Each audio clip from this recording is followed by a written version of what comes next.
Good day everyone. Today we will discuss our topic, the propaganda movement, the martyrdom of Gamborza. A quick background: in the 19th century was not so good and complete when they placed regular priests and the parochian in the Philippines. Ang nahitabo, circular priests become more attentive sa ilang rights and nagpropose sila og circularization of the parochian here in the Philippines. Maani ang movement para sa greater rights sa mga Pilipinong priests. Gisugdan ni Padre Pilapil ang iyang movement and sa iyang pagkamatay na itulo ka circular priests named Father Mariano Gomez, Jose Burgos, and Jacinto Zamora, or better known as Gamborza.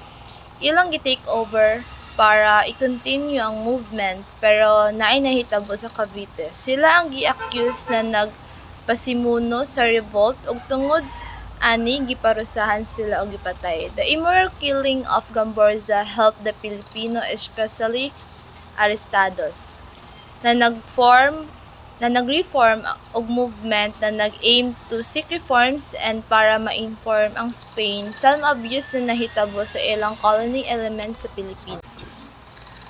The propaganda movement was created. It was led by the letrados. Mauna sila ang propone sa propaganda movement. Sila Jose Rizal, Garciano Lapisaina, and Marcelo H. del Pilar. Ilang gi-organize ang propaganda movement as a peaceful crusade reform when the Ilustrado came to Spain. Ilang na-realize na na-privilege ang mga Pilipino sa Spain na wala nila nakita sa Pilipinas, such as freedom and independence.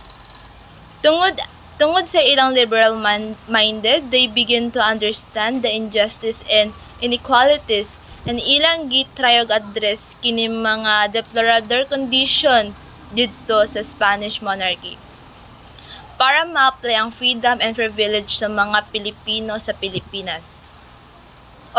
Kini sila ang mga patriots. Ginatawag sila og propagandists kay ginabayaran nila ang movement by means of pen and tongue para ma-expose ang mga kakulangan sa mga evils of Spain's rule diri sa Pilipinas.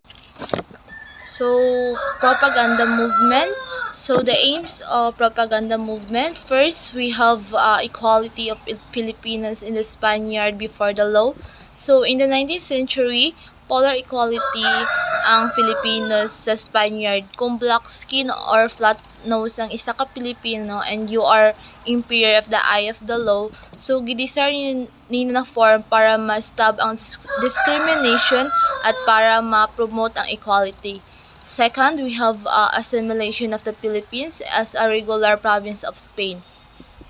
Mao ilang aims is assimilation, not really complete independence. It because assimilation would mean that if the Philippines is mahimong province of Spain, it will put the Filipinos in equal footing with the Spaniard, either they are in the Spain or in the Philippines. According to Rizal and other some patriots, whatever are the rights and privilege granted to the Spaniard in Spain and in the Philippines will be also given to the Filipinos in the Philippines. Third, we have restoration of the Philippines representation in the Cortes. It related Japanese first and second aims because before natay representation in the Spanish Cortes, but due to the change of desire kay naay mga aksidente ang nahitabo sa past that allow the Spanish law making body of Spain right stop our representation. The reason ang nga ng ilan ning gidesire na reform because if naatay representation sa Cortes, the Filipino can now voice out their needs and concern about the condition in the Philippines. Fourth, we have Philippinization of Philippines, parish and explosion of the fear. Ang only aims is to give opportunities sa mga pare to man the priest so that more distinct and more fitting role of the Catholic faith will be given to the Filipino by doing so Filipino. And last but not the least, we have individual liberties from Filipino. Kung musucceed daw ang Filipino previous games, the Filipinos will be assimilated to Spain represented in the Cortes and naatay equal opportunities and privilege being granted by Spain. Then the kind of independence and freedom that the Filipino deserve should be given to them in the 19th century. So next we have the propagandists. So the propagandists are from the middle class families representing the group of Filipino intelligence. Kabilang ani si Jose Rizal. He is the greatest novelist of the movement. He wrote his political masterpiece entitled Mi Ultimo Adios or My Last Farewell and Noli Me Tangere in 1887 and El Filibusterismo in 1891. Next, we have Marcelo H. Del Pilar of Balacan. He is a lawyer and journalist. Journalist beloved the Maricos from his eloquent Tagalog and fearless defense of the war against fire abuse. And next, we have Graciano Lopez Haina. He is the greatest orator of the propaganda. Good day. So my report is all about the organ, magazine, and newspaper of the propaganda movement. So Graciano Lopez Haina served as the founder and the first editor. And the first issue was published in Barcelona, Spain in February 15, 1889. And the focus of the article was more on demands for social and political reforms in the Philippines. In the subjects of most articles were attacks against the friars and abusive Spanish colonial officials. La Solidaridad was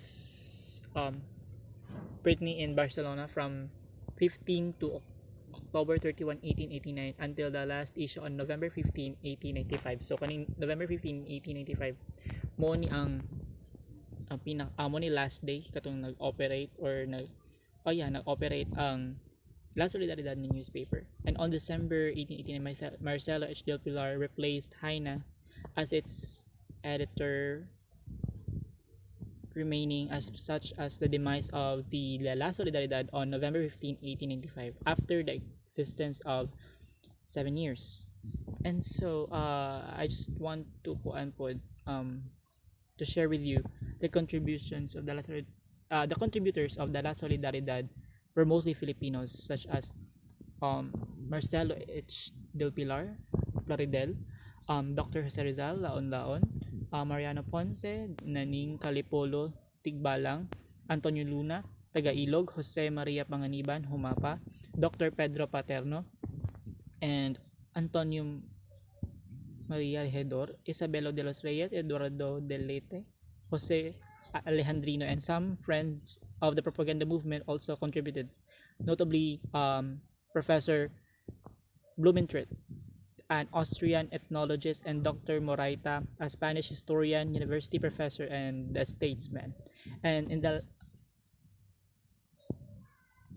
last issue of La Solidaridad on November 15, 1895, kay si gikuan man to kaning ipasa ni Graciano Lopez Haina kay Marcelo H. Del Pilar after few years niya na ay farewell nga letter or message si Marcelo H. Del Pilar before nag-close ang La Solidaridad. So mo niyang giingon, we are persuaded that no sacrifices are too little to win the rights and the liberty of a nation that is oppressed by slavery. So next kay on February 15, 1889, the first issue of La Solidaridad came out and its editorial expressed its aim. So I'll read it to you. Our aspirations are modest, very modest. Our program, aside from being simple, is clear. To combat reaction, to stop all retrogressive steps, to exalt and adopt liberal ideas, to defend progress. In a word, to be a propagandist, above all, of democratic ideas in order to make these supreme in all nations here and across the seas. The aims, therefore, of La Solidaridad are described as to collect, to gather, libertarian ideas which are manifested daily in the field of politics, science, arts, literature, commerce, agriculture, and industry. So mao to siya ang naa sa editorial nga part sa La Solidaridad sa ilang first issue atong February 15, 1889. So what are the aims of the La Solidaridad? So the first one is to work for political and soul reforms peacefully. Second, to present the sad conditions in the Philippines so that Spain can remedy them. And the third and last one is to oppose the evil influence of reaction and outmoded beliefs and practices. But despite all the foregoing, the influence of the propaganda movement on the revolution cannot be discounted. And indeed, the La Solidaridad itself, the Rizal's novels, and other propaganda material had limited circulation, but these reached the local ilustrados who, in most instances, came to lead the revolutionary forces in their provinces, and the fundraising efforts of local committees and the Masonic lodges and the clandestine attempts to distribute these materials involve more individuals in the campaign for reforms, and the very attempts of the government to stop the entry of the La Solidaridad and prevent its distribution highlighted the lack of freedoms that the propagandists were condemning. Filipinas dentro de 100 años, which translates to the Philippines within a century. It is written by Laong Laan, who is Jose Rizal's pen name. It is an essay predicting the increasing influence of the US in the Philippines and the decreasing interest of the Europe here. Rizal predicted that if there is any other colonizer of the Philippines in the future, it would be US. So, isa na siya sa pinaka-importante na political works ni Rizal during the Spanish colonization that brought about the awakening of the Filipino spirit o ang pagpukaw sa atong pagka-Pilipino. Also, na-discuss diri kung unsay mahitabo sa Pilipinas in the future. Failure of propaganda movement. The propaganda movement did not succeed in its pursuit of reforms. When you say reform, it is to make changes in whether it may be social, political, or economic. So these are the factors or ang mga hinungdan nga nung wala na successful ang propaganda movement. So the first factor is that the Spanish government did not agree to any of its demands. The demand of propaganda movement is to make Philippines as one of Spain's provinces, pero during that time kay wala gi-aprobahan sa Spain kay naapod sila internal problems sa ilang country. The second one is the lack of funds to support the movement. Wala sila pondo or wala sila enough money, which is one of the significant things that the movement need para malihok nilang kailangan nilang ilihok to make it successful. The third one is personal differences and petty quarrels. Naay rivalry during that time si Rizal og si Del Pilar kini tungod sa differences sa gustong mahimo ni Del Pilar sa ilang organization og sa political beliefs ni Rizal. Ang uban pong membro sa movement kana ay mga selfish desires, like kanang gusto na nila magpahumot sa ilahang mga pangalan. So the last one is there is no other strong and charismatic leader emerged from the group aside from Jose Rizal. La Liga Filipina. La Liga Filipina was a civic organization established by Jose Rizal in 1892 while the Philippines was under Spanish colonial rule.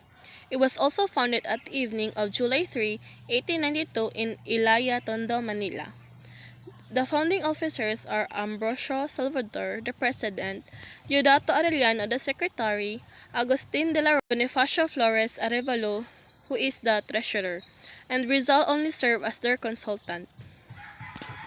3 days after being founded, Rizal was arrested because the Spanish authorities were alarmed by the formation of this organization.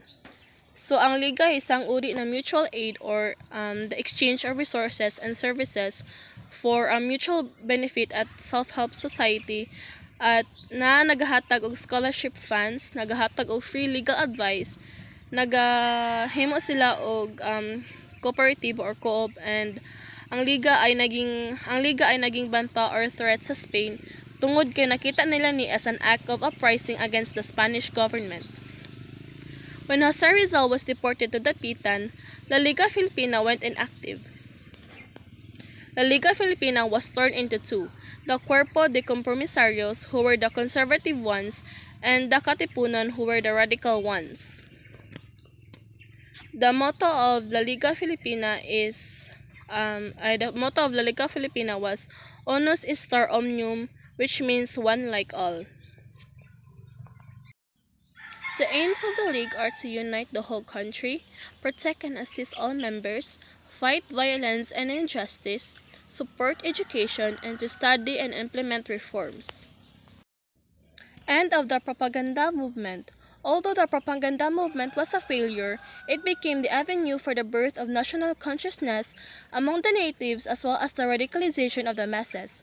It was through propaganda movement that KKK was founded. Bisag failure ang propaganda movement, through this kay nabuhi or naitatag ang KKK, officially known as the Kataas-taasang Kagalang-galangang Katipunan ng mga anak ng bayan.